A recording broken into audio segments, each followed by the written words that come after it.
Hello, this is Bela Lugosi. I played Dracula years ago, and I have been dead for so long that I don't even know what a podcast is. Pull the string! Pull the string! Anyway, listen to the independent podcasters. They need your help. As do the people that I'm about to bite on the neck. Home? I have no home. Hunted, despised, living like an animal.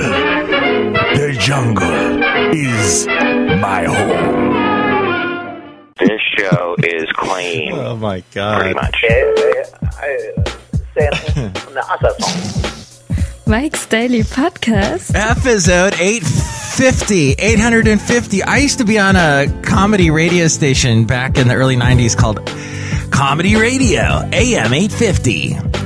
Okay, that's an interesting piece of news. Thanks, Mike. This is Mike Matthews broadcasting from Cafe Anyway here at the last place on earth located somewhere in Podcastro Valley. Today it's part 3 of my Mike on Mobile Matthews interview. Mike's Daily Podcast. With the lovely singer KATIE Garibaldi. And we hear from some other crazy characters too. Mike's Daily Podcast. So I got some news yesterday, and apparently my podcast was playing in the offices of TuneIn, so obviously I was a bit excited to hear what people think about this little show. Did they think it stinks? Well, apparently the guy who is the head Mike's Daily Podcast of the operation for TuneIn and the TuneIn app said, Mike's, what the hell is this? Daily. And yeah, well, podcast. Sir, what the hell is TuneIn? Yeah. Is it Pandora or is it Spotify? No, it finds the song you want playing on one of their stations. And then, after sitting through a commercial, you get to hear the last 30 seconds of that song. Brilliant! Great idea! By the way, make sure to listen to this podcast on TuneIn, as well as that Connecticut radio show I'm on every morning, weekday morning, 6 a.m. to 10 a.m. on TuneIn. Please don't take me off TuneIn. Look who just walked in. Hello, my Matthews. This is Madame Rootabega, and I love the fact that I have been alive for centuries upon centuries. Yes, you're immortal. What do you like most about being immortal? That I can watch every single episode of Psych. Yes. You know, I agree with you because Psych, I have decided I am the person that wrote Psych because apparently everything that's on Psych is me. Except for the good-looking Sean Spencer. I'm not good-looking like him, but the fact that he's a huge fan of Tears for Fears, that he's always referencing Sowing the Seeds of Love and all these other songs by Tears for Fears I'm a huge fan of. Then Kurt Smith from Tears for Fears shows up on the show, where they also make reference to Kurt Smith and Neil Finn of Crowded House partying together, which is hilarious because I've seen Crowded House play in Santa Barbara, where the show takes place. Supposedly, in reality, it's actually shot in Vancouver. But I saw Crowded House perform at the Arlington Theater back in the 80s with my friend Carlos, who recently, by the way, we reconnected, Carlos and I, so that's good news. We're old friends from high school. And then I saw Crowded House years later when I was married. My ex-wife, who was a bit younger than me, she had no idea who the hell Crowded House was. I took her to a show at the Santa Barbara Bowl. She was blown away. Next thing you know, we're listening to Crowded House all the time in the car. Happy times. My point being, it is so strange that Aaron Fonseca, who I sometimes do a podcast with, he has a show called Your Nerd Side, where, of course, he talks about, like, nerdy things. He got to interview Nestor Carbonelli. Wait, let me fact check that. Nestor Carbonell. He played a character on Psych where he is like the exact match for Sean Spencer. He's as smart as him, as perceptive as him, can solve all kinds of problems like him. Oh, and I see on Wikipedia, Nestor is actually slightly older than me. What a good-looking man. He is keeping it together. He's in that episode that Kurt Smith appears in. Anyway, I was having an epiphany moment watching Psych, Madame Rootabega. Michael Master, I was just kidding. I hate that show. Oh, look who else just walked in. Oh, day, Mike. This is Valentino, the parking attendant. And this is Bison Bentley. Do you know that? Mike, we don't like that. That guy from TuneIn doesn't like your show, day. I don't think he doesn't like it. He just didn't understand it. He just wants every podcast to sound exactly the same. Like, hey, everybody, today we're going to talk about how you can dare spot Nick. Mike, I've never heard a podcast start like that. Oh, well, you know, they start off with, hey, the podcast right now, we're going to talk to the Sports Center. Mike, I have never heard a podcast start with that either. Do you know that? I'm just saying this podcast is a little bit different. So the guy, I run into this all the time with people inside and outside podcasting, radio. They want things to fit in a box. And because this podcast does not fit in a box, although if it did fit in a box, what I would suggest is putting a little bit of tissue around it to keep it from breaking, because it's so fragile. Michael Master, you are equating this podcast with some kind of a fragile piece of china. Ooh! Yeah, I am. That is so funny. Ha! Thank you, madam. So, in conclusion, I would like to say, listen to my friend Aaron Fonseca's show, Your Nerd Side. And I was on there, actually. He's going to be posting that sometime this weekend. We had a really great time recording it yesterday, but I have to say, he does better doing his show when he's not thinking about what other people have told him to do to make his podcast better. I think this TuneIn guy that was capping on my show, or maybe it was somebody from like Sirius or something, gave him some advice and was just messing with his head. He wasn't doing the typical Aaron Fonseca flow. And I was like, what happened? So you know what? Be careful who you give advice to, and listen to the advice you're giving to someone before you give it. Because you gotta let the artistic thing happen, man. You gotta let it flow. That's right. Yeah, let's hear it for artistic things. Whoa, what the hell? Even I was saying what the hell just then. Michael Master, I wish it was 1950. That was a great year. Ooh. That's what they did in Indiana. They have teleported the whole state back to 1950, and this is what's happened. Salesforce is stepping up its opposition to Indiana's controversial religious freedom law. This according to HuffingtonPost.com. The cloud computing company said yesterday it is helping employees who are uncomfortable with the law, which allows business owners to discriminate against LGBT people. This cloud computing company, Salesforce, is helping those people uncomfortable with that transfer out of the state. Salesforce confirmed it has helped several workers arrange plans to leave Indiana. The CEO, Mark Benioff, who helped lead a corporate boycott against Indiana last week, said, quote, I just got an email on the way to the studio. Oh, he was going to CNN. From another employee who said, look, I don't feel comfortable living in this state anymore. You have to move me out. I gave him a $50,000 relocation package and said, great, you're clear to go. I do this podcast for free. I would like a $50,000 relocation package. Send me to the moon. I'll go there. That would be... Where can I get in on that? Then the chief executive of Salesforce, by the way, which is a marketing cloud company, said, our employees in Indy started a grassroots effort that led to us to take a stand against this law. As a result of this law, a few employees have asked to relocate, and we support those requests. This is not unusual for Salesforce. Meanwhile, a small, independently owned pizza restaurant somewhere in Indianapolis is discriminating against gays by saying, we will not ever cater our pizza to a gay wedding. Hey, this is America, okay? We can all say what we want and what we feel and all that, because that's what we came to this country to do, right? We had a nasty old king telling us, hey, give us all your money and you can't really be yourself because you're not really a country and all that, blah, blah.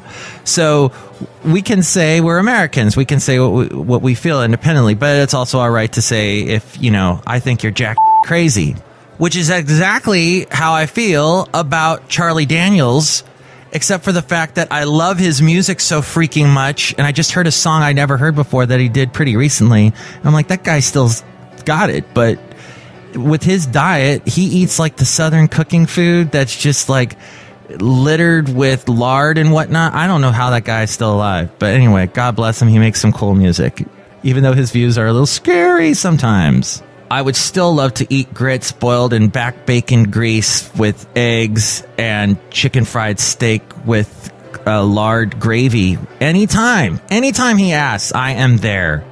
And yet, in another display of what America is all about, Salesforce has a sizable presence in Indiana.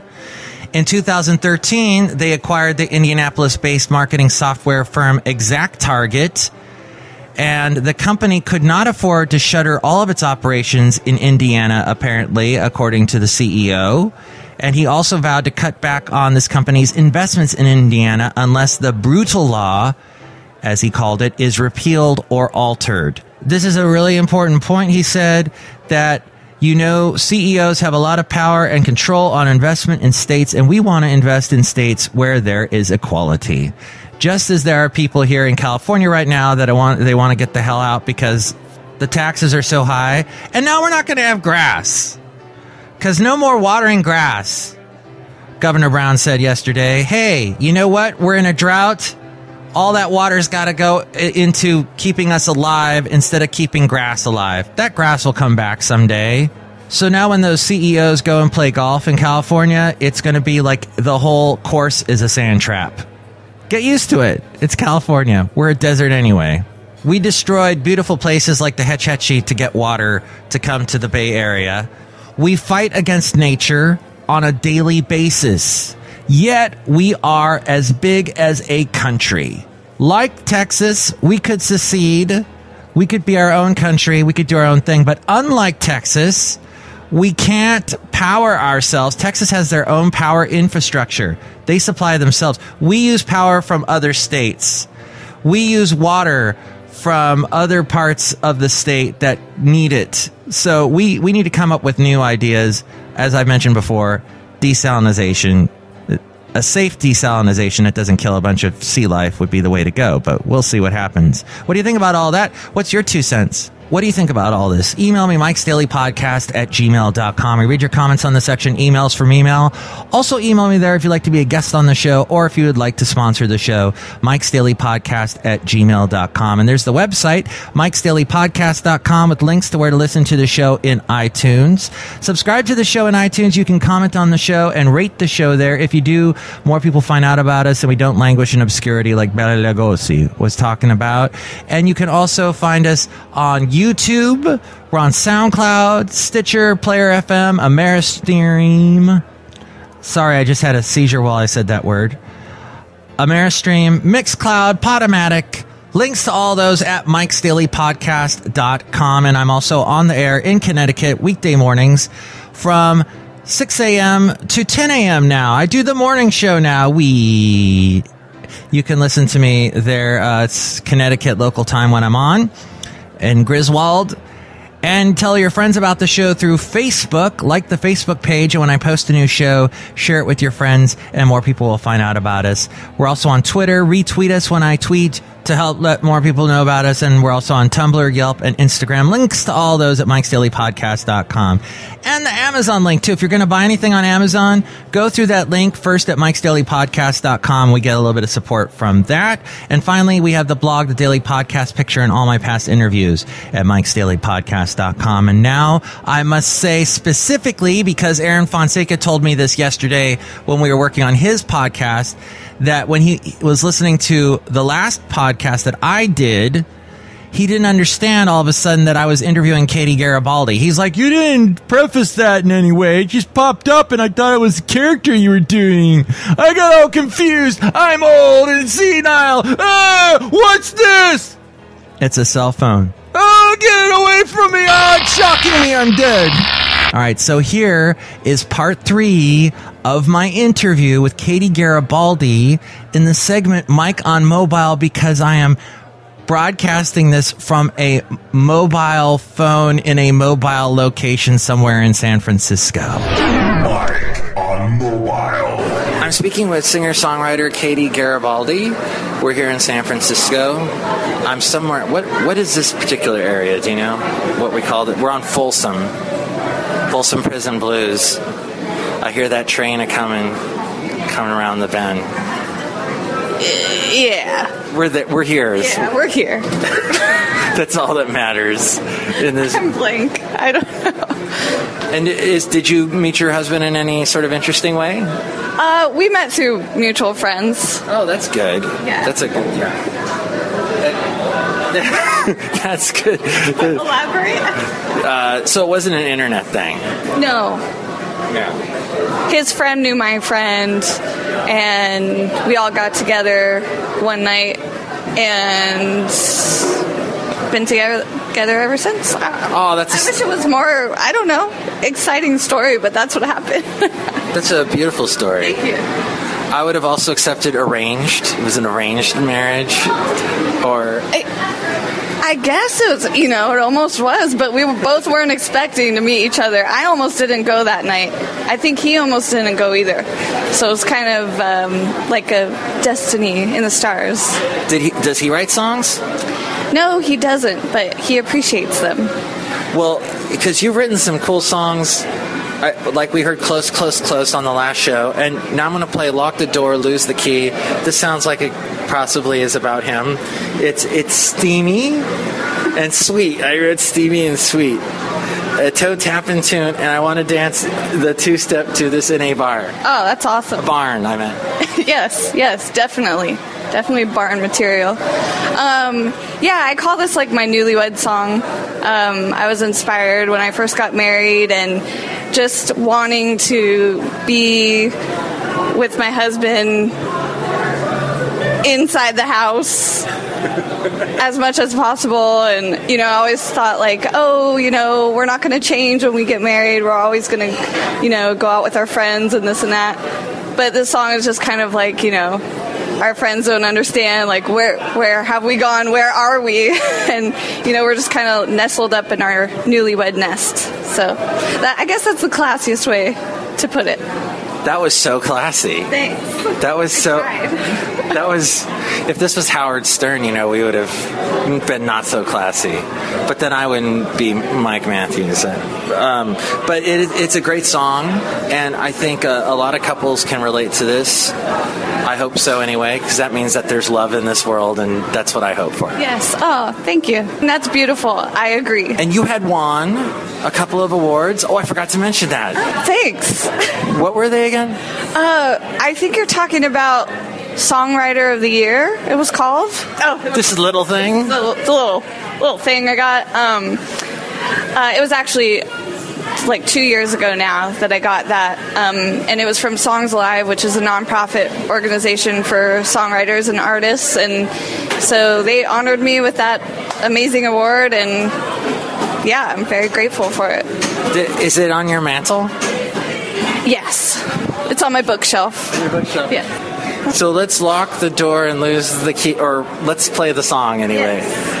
And here it is. It's KATIE Garibaldi, KatieGaribaldi.com, from the album Follow Your Heart on Mike's Daily Podcast.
Lock the door, lose the key. Katie Garibaldi as we go outside of Cafe Anyway here at the... It's somewhere in Castro Valley. The next show, it's the finale of my Into an Interview, Mike on Mobile, Matthews interview with Katie Garibaldi. And here's today's podcast picture. And the picture is of Katie and I standing in front of that nondescript location somewhere in San Francisco. And oh, it was so much fun. I want to tell you right now, you can see that picture at MIKEs-DAILY-PODCAST-850-RootsMusic. Michael Matthew, I was very concerned about hearing that this grand torpedo player und Benita, they don't want you to commute with them. Yeah, you know, because I'm commuting to Connecticut to do my morning show every day, 6 a.m. to 10 a.m., and they commute from the south, so I was going to maybe get a ride with them, but no. Maybe I can get Salesforce to relocate me every day and throw $50,000 into my bank account. I would enjoy that. Oh, wait, but then I would have to be gay. No, wait, you don't have to be gay. You just have to be, like, irritated by the whole new Indianapolis law. I mean, Indiana. Which I would like to ask this one question. Sort of like, was it Mississippi that passed that we will not, a law that said that we will never have Sharia law in Mississippi? Why are you spending time doing that? I mean, I understand California Governor Brown, Jerry Brown, saying, okay, we got to pass legislation to make sure people stop using so much dang water because otherwise we're going to die as a state. But what is the point of pushing this strange, it's you're wasting valuable time and money passing these laws. Am I wrong, Valentino? I mean, you're a Tea Partier. Well, actually, yes, I am, dear Mike. But some people, they believe when they get into power, they can enforce their beliefs on the people because they feel that the people that put them there, by voting for them, want that. And it's America, so we can do what we damn well please. I can eat a huge chunk of red meat and listen to the Charlie Daniels Band there. Right. Nobody's saying you can't do that. But I'm going to do that right now. Are you going to come with me? We're going to go to a restaurant that serves red meat and plays Charlie Daniels Band? Yeah, are you with me? I guess I am, because you're pulling my shirt along with you. I don't want you to pull... that was a good shirt. Mike, your upper torso's looking pretty good for a guy in his mid-40s. Have you been working out? Do you know that? A little bit, but thank you. I've got a ways to go to get to Nestor Carbonell status, but... Next show, it is the finale of my Into an Interview with the lovely Katie Garibaldi. Plus, we will hear from Shelley Shuhart, Floyd the Floorman, and John Deere the Engineer. Maybe Floyd will not be quite the germaphobe that he's been lately. And he was also afraid of Basil's slobber the last time. We ran out of handy wipes because of him. Michael Matthew, did you assume that any of us care? Oh, yeah, sorry. Mike's Daily Podcast is written and produced and performed by Mike Matthews. His podcast is super easy to find. Download or listen to his show and read his blog at MIKEs-DAILY-PODCAST.com. Email Mike now at MIKEs-DAILY-PODCAST@gmail.com. See you tomorrow.